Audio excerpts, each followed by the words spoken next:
Imagine getting paid just for sharing your thoughts on products and services you use every day. With Survey Junkie, it's that simple. Click on the link in the video description to discover how you can start earning today by taking surveys. The water situation is so dire in one Australian city that if something drastic is not done now, it may run dry in just 2 years. Residents of Port Lincoln and the broader Eyre Peninsula in South Australia have been drinking water from an underground basin, but over-extraction means 28,000 water users are now at risk.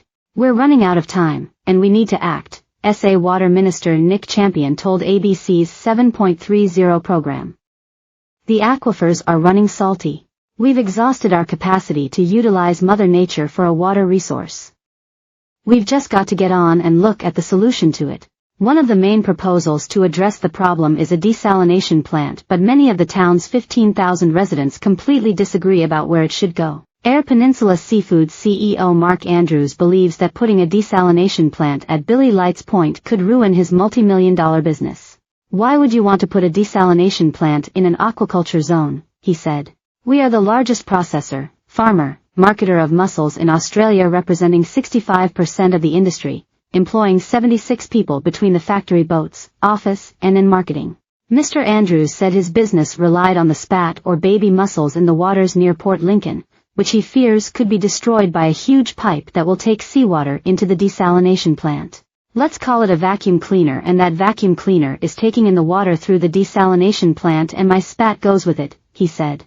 It gets sucked into the intake into the desalination plant and therefore, it is not out there for me to catch. The water minister, though, said following industry feedback, the pipes would now be placed in deeper water than originally planned. Mr. Champion said scientists looked at the potential impact on aquaculture and that there would be no effect on the baby mussels. We could examine this forever if we liked, but we don't have the luxury of time, he said. We will run out of water on the Eyre Peninsula. It will have catastrophic effects for the people of Eyre Peninsula, including the fishing industry. At an estimated $313 million cost, Billy Lights Point is the cheapest option to locate a desalination plant.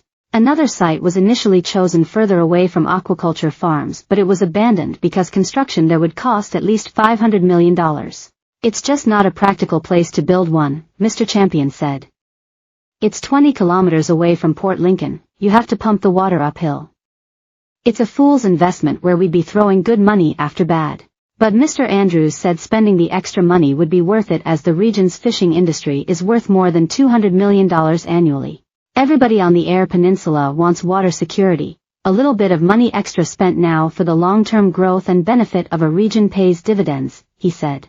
Farmer Jamie Sevier, whose mains water comes from the over-extracted underground basin, said the situation is urgent and needs to be fixed. Without mains water we can't run sheep, he said.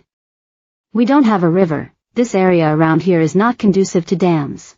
While Mr. Sevier is sympathetic to the aquaculture industry, he is concerned that further delays in building the desalination plant could lead to the aquifer water becoming undrinkable. It would mean that we would have to start reducing the number of sheep, even not having sheep at all, he said. Mr. Champion said the time to act is now.